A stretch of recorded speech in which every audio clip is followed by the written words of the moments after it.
7 দশকের জীবনে প্রায় 6 দশক ধরে রং তুলিকেই সঙ্গী করে পথ চলা তার। শখ থেকে শুরু হলেও সময়ের সঙ্গে শিল্পী হয়ে ওঠে জীবিকা, আর ক্যানভাস হয়ে ওঠে অনুভূতি প্রকাশের ভাষা। নবনূরের প্রতিটি ছবিতে ফুটে ওঠে গ্রাম বাংলার প্রকৃতি, নদী নৌকা, কৃষকের জীবন, ঋতুর রূপ আর মানুষের গল্প। তার আঁকা অসংখ্য চিত্রকর্ম স্থান পেয়েছে বিভিন্ন প্রদর্শনীতে, পেয়েছেন নানা সম্মাননা ও পুরস্কারও। নবনূর আলী অঙ্কনপ্রিয়, মনের মানুষ। একটুখানি রং আর তুলিতে নিমিষে এঁকে ফেলেন অসাধারণ সব ছবি। তার নিপুণ হাতের ছোঁয়ায় সাদা ক্যানভাসে এক একটি ছবি যেন জীবন্ত কথা বলে। জন্মের সময় বাবা তার নাম রেখেছিলেন নবীনূর, তবে শিল্পের প্রতি ভালোবাসা থেকেই নিজের নাম বদলে রেখেছেন নবনূর। টাইফুন ফ্যাব্রিক কেয়ার,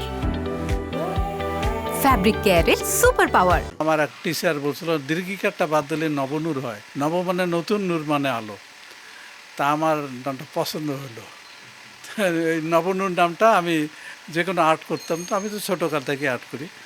নবনূর নামটা তখন থেকে আমি লেখা শুরু করি। নবীনূর নামটা আব্বার দেওয়ার যেহেতু নাম, ওটা ছোটোকাল থেকে যেহেতু ছিল, তো ওটা আমি ব্র্যাকেটে রাখি। প্রথম শ্রেণীতে পড়ার সময় থেকেই আঁকাআঁকি শুরু। কখনো চারুকলায় পড়েননি, কোনো শিক্ষকের কাছেও নেননি প্রশিক্ষণ। চোখের সামনে যা দেখেছেন আর কল্পনায় যা এসেছে সেটি ক্যানভাসে তুলে ধরেছেন আপন মনের মতো করে। নিজের স্বপ্নকে এগিয়ে নিতে প্রতিষ্ঠা করেছেন নবনূর আর্ট। তার আঁকা ছবি এখন শুধু দেশেই নয়, বিদেশেও সংগ্রহ করছেন শিল্পপ্রেমীরা। তবে এই শিল্পীর আক্ষেপ, প্রতিভা বিকাশে প্রয়োজন আরও সরকারি পৃষ্ঠপোষকতা।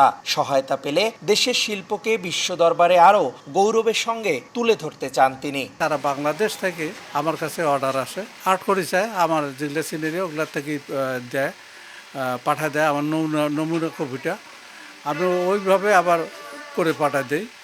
তা আমার অর্ডার আসে London, America, France, new York, Canada, বিভিন্ন জায়গার থেকে। আমি অনেক জায়গায় সংবর্ধনা পাইছি, তবে সরকারিভাবে আমি এখনও পাইনি। সরকারের তরফ থেকে বা একটু সহযোগিতা যদি আমি পাই, তাহলে আমি আমার এই বয়সে আমার কিছু নমুনা আমি রাখি যেতে পারবো। রংপুর নগরীর নিউ জুম্মাপাড়া পাকার মাথার বাসিন্দা নবনূর আলী। রেদওয়ান হিমেল, সময় সংবাদ, রংপুর।